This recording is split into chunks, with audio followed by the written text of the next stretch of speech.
Engineer राहिला नाही, इंजिनियरचा बाप राहिला, का करायचं? ये घ्या आपले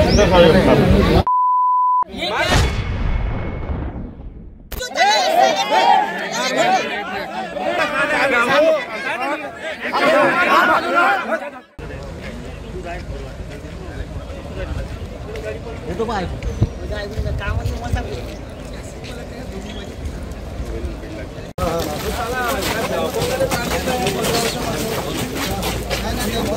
इंजिनियर राहिला नाही, इंजिनियरचा बाप राहिला, का करायचं? त्याशिवाय काहीच करत नाही.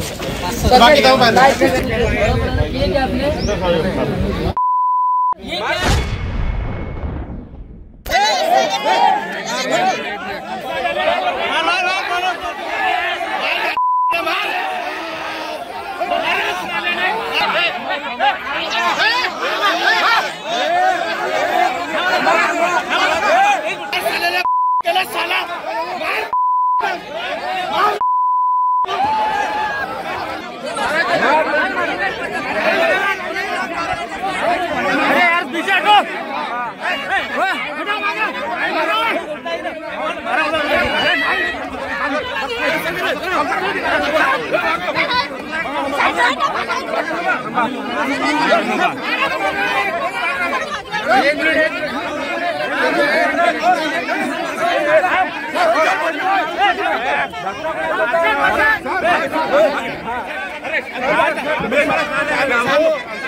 दोन 2009 पासून तर 2024 पर्यंत या 15 वर्षाच्या काळात कंपनीने एकाही आश्वासनाची पूर्तता या ठिकाणी केली नाही.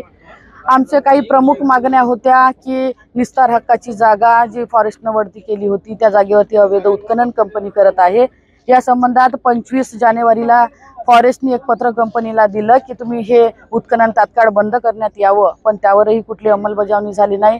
याच्यानंतर आम्ही 25 नोव्हेंबरला जवळपास 6 महिन्याआधी या ठिकाणी एक मोर्चा आणि आंदोलन केलं होतं. हे करताना तेव्हाच आम्ही सांगितलं 2 महिन्याचा अल्टिमेटम आम्ही कंपनीला दिला होता. 2 महिन्यात आमच्या मागण्या जर पूर्ण केल्या नाही तर आम्ही स्वस्थ बसणार नाही. पण नंतर निवडणुकीची रणधुमाडी सुरू झाली, आचारसंहिता होती, त्याच्यामुळे आम्ही या ठिकाणी आंदोलन करू शकलो नाही. पण आता 6 महिने पूर्ण झाल्यानंतर ज्या शेतकऱ्यांच्या समस्या आहे, आपण बघितलं असेल की बरांज मोकासा आणि चेकबरांज या दोन्ही गावाच्या पुनर्वसनाचा विषय आहे. तेथील शेतकऱ्यांना घराचा असतील त्यांच्या गेलेल्या जमिनीचा योग्य मोबदला मिळाला नाही अजूनपर्यंत. CSR मध्ये येणाऱ्या गावात कंपनीकडून कुठलंही काम अजूनपर्यंत झालं नाही. असे अनेक विषय आहे. हेक्टरी ज्या शेतकऱ्यांना नोकरी करायची नसेल त्यांना एकरी 5 लाख रुपये अनुदान कंपनीने द्यावं, ही देखील आमची प्रमुख मागणी आहे.